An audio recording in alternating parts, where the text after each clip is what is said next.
The spacecraft was a long way from home. I thought it might be a good idea, just after Saturn, to have them take one last glance homeward. From Saturn, the Earth would appear too small for Voyager to make out any detail. Our planet would be just a point of light, a lonely pixel, hardly distinguishable from the many other points of light Voyager would see, nearby planets, far-off suns. But precisely because of the obscurity of our world thus revealed, such a picture might be worth having. It had been well understood by the scientists and philosophers of classical antiquity that the Earth was a mere point in a vast, encompassing cosmos. But no one had ever seen it as such. Here was our first chance, and perhaps also our last, for decades to come. So, here they are, a mosaic of squares laid down on top of the planets, and a background smattering of more distant stars. Because of the reflection of sunlight off the spacecraft, the Earth seems to be sitting in a beam of light, as if there was some special significance to this small world. But it's just an accident of geometry and optics. There is no sign of humans in this picture. Not our reworking of the Earth's surface, not our machines, not ourselves. From this vantage point, our obsession with nationalism is nowhere in evidence. We are too small. On the scale of worlds, humans are inconsequential, a thin film of life on an obscure and solitary lump of rock and metal.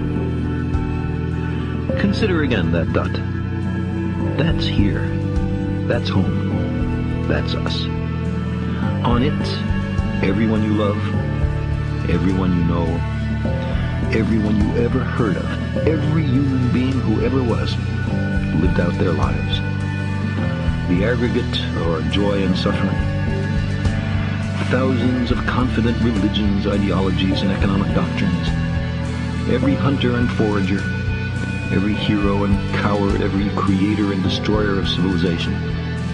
Every king and peasant, every young couple in love, every mother and father, hopeful child, inventor and explorer, every teacher of morals, every corrupt politician, every supreme leader, every superstar, every saint and sinner in the history of our species lived there, on a mote of dust, suspended in a sunbeam.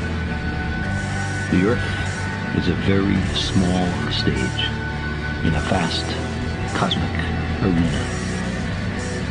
Think of the endless cruelties visited by the inhabitants of one corner of this pixel on the scarcely distinguishable inhabitants of some other corner. How frequent their misunderstandings, how eager they are to kill one another, how fervent their hatreds. Think of the rivers of blood spilled by all those generals and emperors, so that in glory and triumph they could become the momentary masters of a fraction of a dot. Our posturings, our imagined self-importance, the delusion that we have some privileged position in the universe, are challenged by this point of pale light.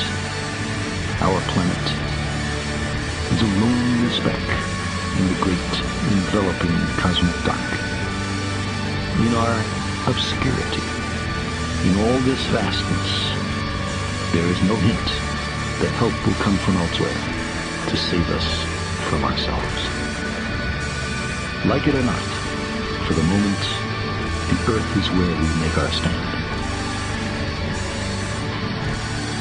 It has been said that astronomy is a humbling and character-building experience. There is perhaps no better demonstration of the folly of human conceits than this distant image of our tiny world. It underscores our responsibility to deal more kindly with one another and to preserve and cherish the only home we've ever known. The pale blue dot.